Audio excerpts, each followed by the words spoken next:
Welcome to the Health in the Real World podcast.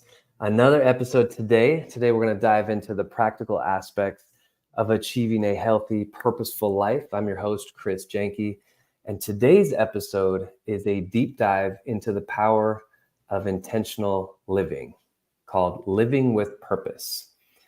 Today's guest is Barbara Walsh. Barbara is a repeat guest, so happy to have her back today. Hello. Welcome, Barbara. Thanks for coming out. Thank you so much for having me. I'm excited to be here today. For those people who didn't see the first episode, give us an introduction of who you are and what you do. Okay, well, I became a board certified master health coach, actually going on probably 7 years ago. 7 years ago, when I overcame breast cancer naturally without surgery, radiation, or chemo. And that was the impetus for me wanting to just help more people to discover the power that we actually all have within us to make some positive changes that really impact our health in amazing ways. And so for the past actually 8 years, I'm cancer free, and I just help women to take control of their health. That's awesome. We've had a few guests recently with overcoming cancer stories, so it's very inspiring. Let's nail down these terms. How do you define living with purpose, especially in the context of overall health and well-being? I guess for me, it's understanding that we all have a purpose with our lives, and how we choose to live it is really impacts everything that we do. From the standpoint of being a woman, I have a purpose of being there for my family, being there for my son, who is actually a grown man now, but I still want to be there for him. And more than that, my experience, even though it was kind of like the last thing I wanted to do, it's given me the purpose to want to help more people so that they don't have to go through what I went through. Yeah, absolutely. And so your health coaching is designed toward more like lifestyle choices, things like that. What specifically do you help people with? It's more preventative, or?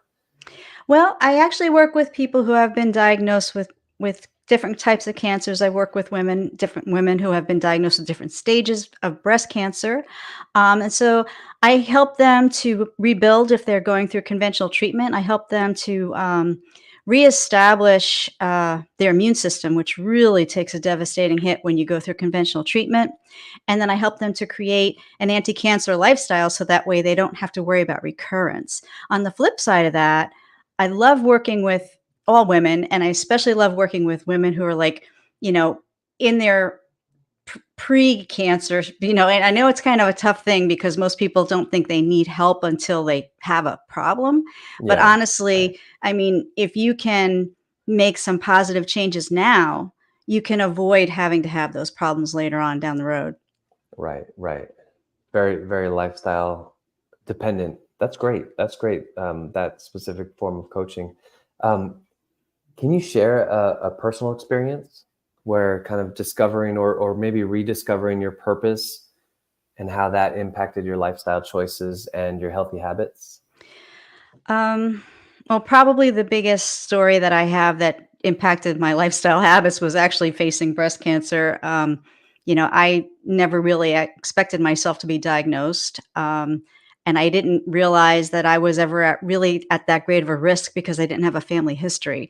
But once I was facing that, it became kind of a wake up call for me. And it actually became something that changed my life for the better because it gave me the opportunity to take a look at what was I doing? What was I eating? How did this happen? And then taking proactive steps to support my body's own ability to heal naturally from that disease. I can't hear you, Chris. I'm sorry, it There you muted for go. some reason. I'm having all kinds of technical difficulties here today. How long ago did that happen? That was 8 years ago. Yeah, Okay. 8 years ago. And then so it was almost immediately after that where you became a health coach and started taking your successes and helping other people achieve similar results? Yeah, well, that actually became my new purpose, honestly, in my life. Because prior to that, I mean, I have a background in art. I was a professional graphic designer for Oh, nice. as long as I can remember. So art was always my thing. And it never occurred to me that I would ever be in a field where, number one, that I'd be doing anything that has anything to do with nutrition. Because if anybody knows me from BC before cancer, I was not a poster child for healthy anything. And if anyone had told me then what I would be doing today, I would have laughed right in their face, because I would have said, no way am I going to do that. But, it's so impactful, because even though breast cancer is a super scary thing, and you feel completely out of control, it's Yeah. amazing how empowering it is to learn that your body has this amazing capacity to heal, and that Yeah. we have an amazing capacity to support that process. Right, right. And you mentioned purpose, and you mentioned after that experience, kind of finding your purpose through, through struggle, right? Yeah. There are so many people who struggle with that, and they struggle with finding their purpose, in the first place. What advice would you give to somebody on their journey to discovering and embracing a meaningful life? And what I would add to that question is, how do you find your purpose without having to go through a really, really intense battle? Or can you find your purpose without having to go through that? Wow. That's a very There, deep question. there's 300. All right, that'll give you about 20 minutes to. I know, that's its own episode, honestly. I know, there's an episode right there. Sorry, I just overloaded you. Let's see how you do. Ready, set, go. Oh my gosh, that's a tough one. I mean, I think, purpose is a tricky thing, especially in our world today, because, um, there's a lot of hopelessness out there, and I think there's been a lot of isolation out there ever since the pandemic, and so I think it's harder for people to just say, "I know exactly what my purpose is." On the other side of that, though, I think that all of those types of circumstances, while they're not a, a devastating type of medical diagnosis that's going to change your life, I think those types of situations that we have all been through collectively help us to see that there's a lot more out there than, just what's in our immediate surroundings. And I think that knowing that, even now, like, this is a whole other side note, but like ever since the pandemic, there's been this big surge in like mental health issues and people struggling with depression and suicidal tendencies and things like that. When you kind of think beyond yourself, you can kind of see that people are looking for connection, people are looking for answers in some way, and they're looking for direction. So I think if we can think outside of ourselves more, even though that's hard to do, I was never one to do that before, but if we can do that, I think that we can see that there's something more for us out there, and that, we are all designed to have a purpose for our lives, for sure, and we can definitely help other people in so many ways. That I think that's the biggest picture, the biggest shift, the biggest mindset shift is, you know, realizing that we are created with a purpose just from the fact that we are even here, you Right. know, and that if we can think bigger than where we are now, I think it's easier to get on that path and maybe see what that is. Yeah. Yeah. I like that.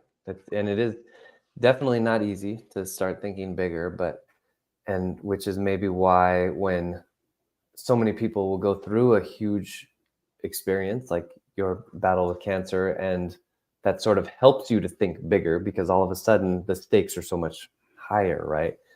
Maybe a little bit harder to do without that big experience, whether it's like a good experience or a bad experience as we label them. But yeah, it's very interesting. I agree with you about, collectively we went through this very hard experience for several years, right? And still sort of experiencing the effects of that. Mhm. And that can be a way to reinvent ourselves, right? We can figure out Yeah. a way to get bigger, Yeah, think for bigger. sure.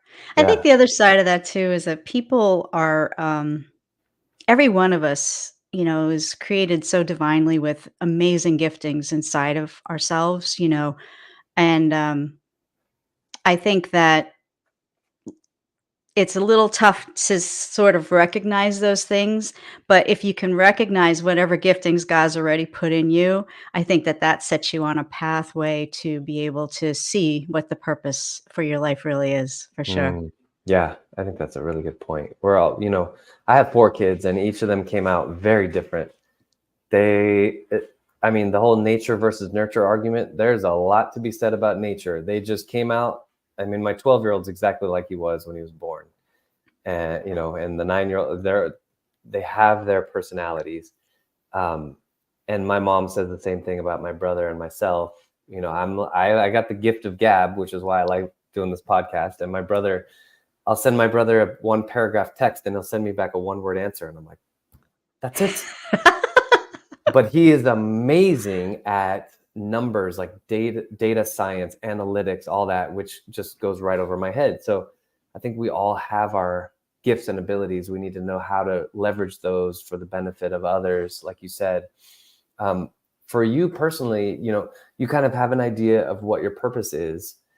Are there any daily rituals or daily actions that you do that help you kind of perpetuate that and help leverage your skills in a way, like meditation or anything like that you do on a daily basis or weekly basis?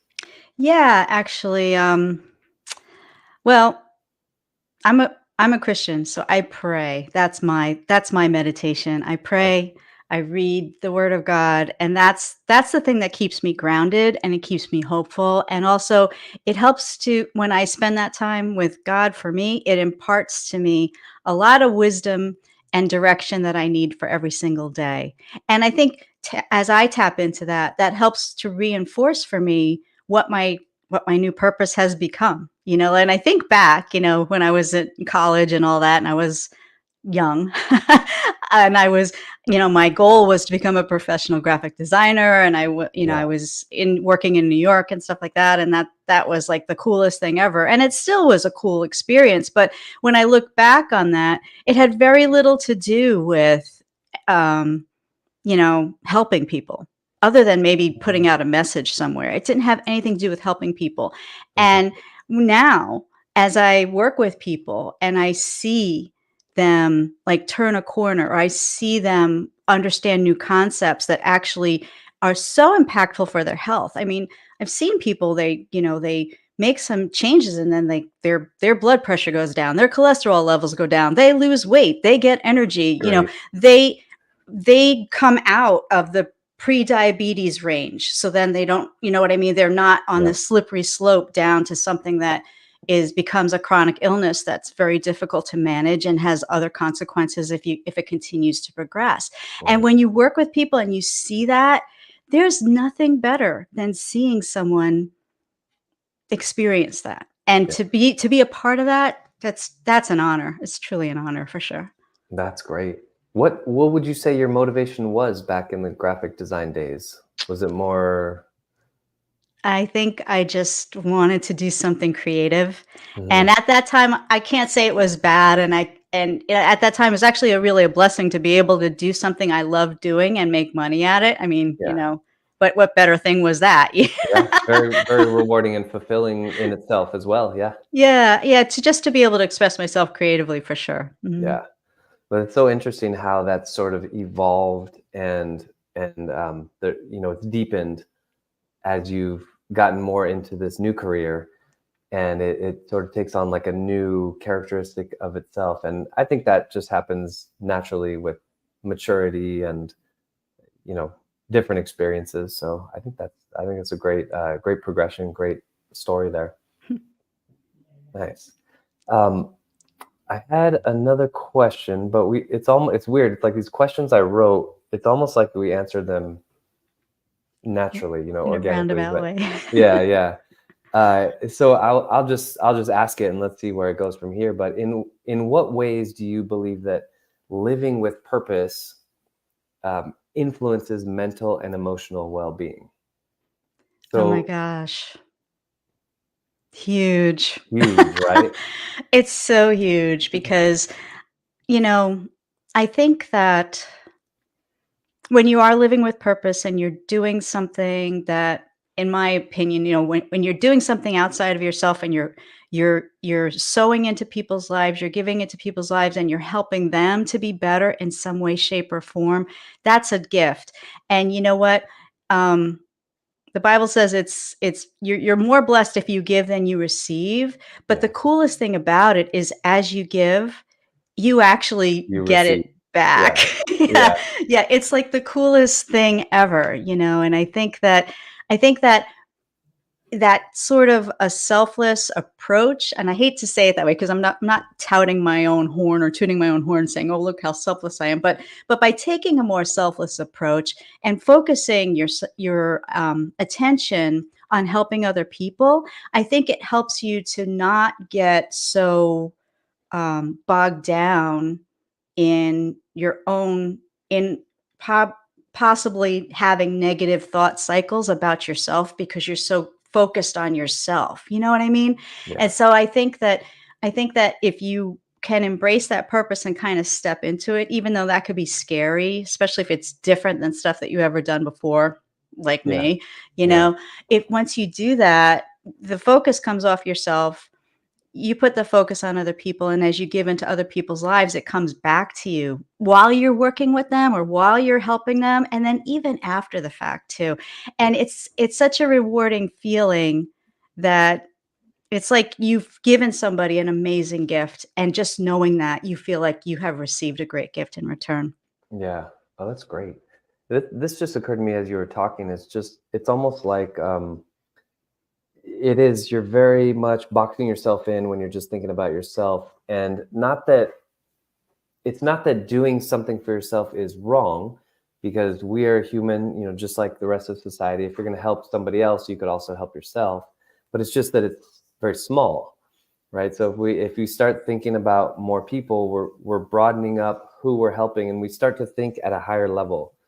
We start to think more like, well, I don't know if this is true or not, but more like God would think, right? Like big, like nobody's right or wrong, guys. We're all friends. We're all family. Like, let's stop being so contained in our little, blinders thoughts. Oh, this is good for me because it's good for me today. And we're opening up into a bigger perspective that is hard to do. And sometimes we need these huge life events in order to help facilitate that, right? Yeah. I think the other side of that too is that when we are kind of self-contained and we are so introspective in that way, we're limited. We Mm, don't realize that we're limited, but we are because we can only think in relation to our own human experience and our own perspective of what is really possible. But there really is so much more out there. And it's mhm, kind of funny. I was just at I go to like a prayer meeting once a week, and we were talking about this last night about, how when we could tap into that wisdom that God has for every single one of us, that thing is limitless. mm, So if we can change our perspective and put our focus there, then there's so many more possibilities that open up to you. Your world opens up, and your hope, the aspect of having hope is open to you too. right. Absolutely. Yeah. Absolutely. Well, ladies and gentlemen, we're interviewing Barbara Walsh. Barbara, how would you kind of summarize where we are today, living with purpose? Uh, what are some of the services that you offer to your clients, and how can people get in touch with you? Okay. Well, let's see. Living with purpose. I think that it's a daily thing for sure. And I think that it's kind of a walk, really. It's like you have to kind of be open to, meeting people where they are, at least for me, meeting people where they are and seeing how you can help them, honestly. And that's kind of what I do as a health coach. When I work with people, I meet them where they're at. I help them to, you know, make a pathway so that way they know they can actually reach their goal that they want, and that's usually in terms of things like nutrition, um, lifestyle, And of course, the biggie, cancer prevention. And also the other side of that is getting to the root really of um, what's going on deeper inside. So a lot of that has to do with how well people's metabolism is working, how well, their thyroids are functioning, and how well their bodies are able to detoxify, and how they can keep inflammation low. And these are all things that could be precursors to actually developing cancer in the future. So yeah, so that's what I do, and that's how I help people. Nice. How can people get in touch with you? Website, podcast, social media? Sure. You can find me on Instagram at good_nature_wellness. I'm on Facebook at Good Nature Wellness. I am a podcast host. Also, I have my own show. It's called the Good Nature Wellness Podcast. That streams everywhere. And you can also get me on my website, www.goodnaturewellness.com. And if you would like, I have a resource that you guys could use if you're interested. It's basically called it's all about boosting your energy levels without having to rely on caffeine and sugar and things like that. And it's called The Busy Woman's Secret to Having Energy That Won't Quit. So if Nice. I love that title. you want to get your copy of that, go to my website, www.goodnaturewellness.com/secret energy freebie, and I'll be happy to send it to you. Awesome. Wow, that's great to know you have that freebie, and helping people get that energy without that caffeine. Very needed. A lot of us we schedule 10 things and we only have time for 8. So that is life, right? Been there, done that. Been there, exactly. It's so funny. It's so funny you say been there, done that, because Amor Trzeski, who is one of the past cancer survivors that I interview on this show, and her book is called Been There, Done That. So, and I'll introduce the two of you. I'll send a 3-way text right after this. Yeah, that would be cool. Yeah, very cool. You should have her on your podcast, and I would love to be on your show as well if you'll have me. Oh my gosh, I'd love that. That would be amazing. Awesome. Looking forward to it. Well, everybody, this is Barbara Walsh, and I'm Chris Janke signing off today's episode, Health in the Real World. Thanks, Barbara, for joining today. Thank you so much.